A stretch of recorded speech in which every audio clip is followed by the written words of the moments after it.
good morning or good afternoon, depending on where you're calling in from. We want to welcome you and thank you again for joining the webinar today, Building a Business from Passion to Profit in Three Steps. I'm Elizabeth Fernandez-Cuervos, a Senior Marketing Manager at International Association of Women. For those of you who are not familiar with IAW, we're a global in-person and online professional networking platform that provides women the forum, education, and services to thrive in an interconnected world and to ultimately grow their career or grow their business. Before we get started, I have a few reminders, a few housekeeping items. Everyone's on mute.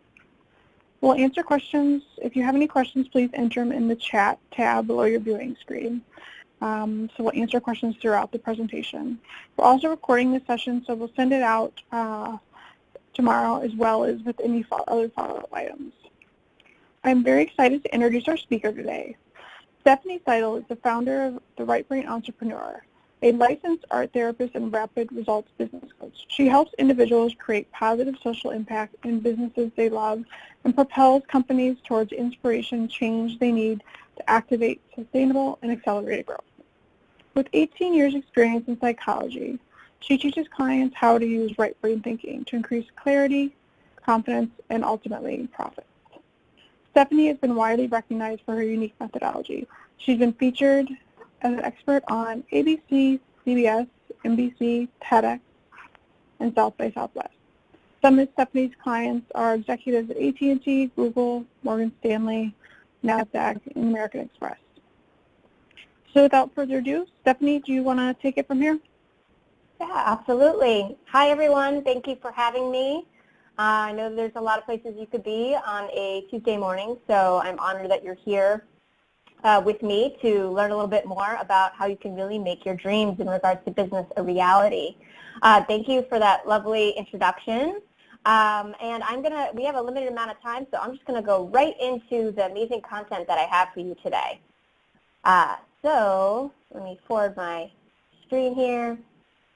So I don't think I can say much more than you've already said. Thank you, Elizabeth. I wanted to share a little bit about my personal story, though, because I think a lot of people here could probably relate. I was not always a business coach. I actually started off the way most people do, kind of living the life that I was told I should live. So my parents said, you know, go to college, do well, and then go get a job. You know, a job that maybe you like, of course, but you know that was kind of the path that I was on. And it didn't take me very long that for me, a few years into working in the corporate world, that I realized that just wasn't for me for multiple reasons. I felt limited in my capacity to make a difference, and I really felt called into a different position of leadership. And I also was really passionate about, you know, having control over my own schedule and my paycheck. And I've always been a very free spirit. So this was important to me, and I knew early on I did not want to have, you know, a boss or have to show up to work every day from 9 to 5. There was something bigger I wanted to create for myself. And so I went back to school. I became a licensed art therapist, and I worked in social work for a few years because I thought, well, okay, I'll have a private practice. That'll be close to this lifestyle that I'm looking for. And what was amazing was that as I was working with these individuals using art therapy, which for those of you that are not aware, it's something still fairly new in the psychology world.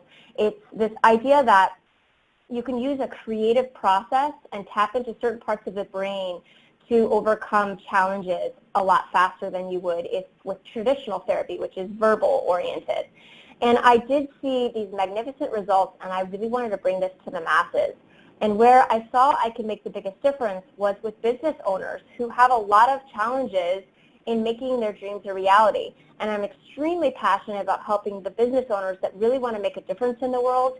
It's how I see I can leave my legacy, is to help those that are, you know, just that they have a bigger mission through their businesses. So that's how I transitioned into becoming a coach, and I draw from my decades of experience in psychology, and I'm going to talk a little bit more about why that's so important and how my unique methodology has created astounding results for my clients. So as I mentioned, I want to I was always creative. Oops, I did press the wrong, there you go, pressed the wrong button. I was always creative, that's me, when I was really, really young. It was my first piano. And I was also a free spirit. I jumping out of a plane, I've traveled, that's me in Greece. And I found that as I got older that this ability to be a little bit more courageous and to tap into this creative process was something that not a lot of people had access to. And when I started my business, I really remembered feeling a whole array of emotions. And I want to see if any of these resonate with you. Oh, that was me surfing. Sorry, I forgot about that one. So how about this? And feel free to put it in the chat box. Does anyone feel like a deer in headlights when it comes to making your business work? Just give me like a yes in the chat box. How about maybe you sometimes feel like Gumby, stretched in multiple directions. Maybe you're a busy mom, or maybe you're working on your business on top of a full-time job. You just don't know how to prioritize. You feel like you've got all these plates up in the air.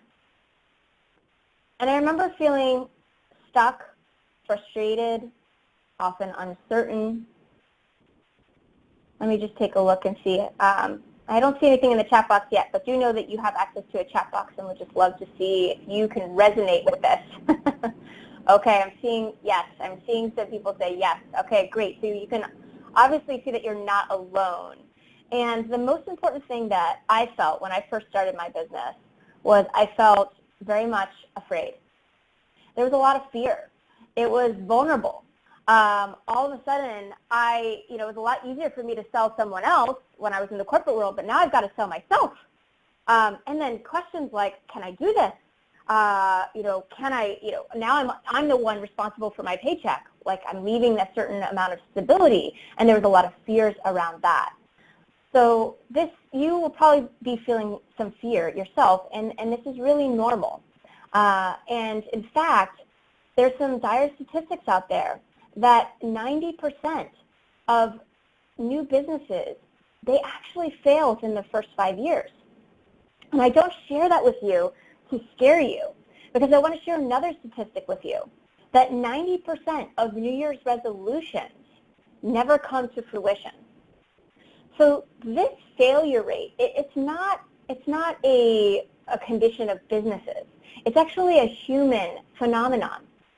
And I got very interested in what's going on underneath the surface, that most of the time as human beings, when we step out of our comfort zone, when we go into this place that's new, that we're not successful. And I have cracked the code, and I'm going to share it with you today in hopes that it's going to give you a whole new opening around your business. And I'm going to specifically share with you the 3 steps that you can take to be in the 10%, because it's absolutely possible. There's something that the 10% are doing that's right, and I'm going to show you what that is. So first I need to give you a little bit of a science lesson. And first I'm going to talk about this concept that as human beings we think that the more that we do, the more that we will have. So I'm just going to work harder on my website. I am just going to do more blog posts, and then my business will be successful. But really what we now know from the last few decades of brain science is that what's really at the foundation of our success is mindset, meaning how we think, what we believe. Our mind is extremely powerful, and it can either be controlling us or we can control it. And I want you to learn how to control it so that you can actually be more successful. So this is what's really at the foundation of success. It's how you use your brain. And the brain is divided into 2 hemispheres, the left and the right. This was discovered in the 1970s by Roger Sperry. He won a Nobel Prize for his discovery that each hemisphere has a different process. Now, the left brain is our verbal center. So as I'm speaking to you right now, it's going mostly through my left brain. It's also really good with details. It's analytical and very logical. It'll see things in a formulaic way. So if you have a challenge, it'll probably say, well, let me look at something that happened in the past that seems similar to this current challenge, And let me look at what I did in the past and see if I can map it onto this current situation. So it's very reality-based, but it's also very critical. It is the part that will immediately say, no, you can't do that, that's scary, that's too risky, because it's always honing in on the details and it's very analytic. Now the right brain process is quite the opposite. It actually doesn't take in information through language or numbers whatsoever. It's visual. It sees through images. And it's also our emotive center. It sees the big picture. So it sees the big vision, and it's our space that we tap into when we're being creative and intuitive and taking risks. Now, an example of when the left and the right brain are both working, but you might be noticing a conflict, is when maybe you're talking to someone and they're saying all the right things, but you're picking up like, I don't know if I can really trust this person, like something's off. That's a great example because you're hearing the words that are coming out of this person's mouth, but your right brain's picking up on visual cues, it's sending some information to your intuition, it's seeing the bigger picture, maybe some body language, things like that, and that's why you're getting those two different messages. So we're always using our left and our right brain. It's a myth that you're either left or right-brained. However, I do believe that society is a lefty, and most of us have been trained to depend more highly on a left brain process. And if you want to be successful as an entrepreneur, you need to learn how to tap into your right brain. Now, the reason I say that society is a lefty is because of how our education system was built. It started in the Industrial Revolution, and it meant that at that time, the main subjects were science, math, and languages. And as you can see, those are very left brain heavy processes, language and numbers. And the problem is that our education system has not changed much since. If you think about it, the curriculum is still science and math heavy. The extracurriculars are the arts, gym, physical education, dance, etc. So there's a value system that's still placed on our education classes and etc. And then when I looked at the last 5 years of pay scale studies, I noticed a similar trend in how our society values certain subjects. So the highest paying jobs are in economics, math, and engineering. Well, that's great if you're really good at math and you love it, but that's not everyone, right? And the lowest paying jobs were in arts, social work, and teaching. These are subjects that require more of a right brain process, creativity, intuition, emotion. And so there is automatically, from a young age, we are trained to depend on and value a certain brain process, that analytical verbal process. And that limits us because we're not tapping into our brain's fullest potential.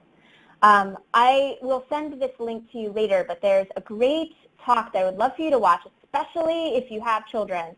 That's by Sir Ken Robinson, called Changing Education Paradigms.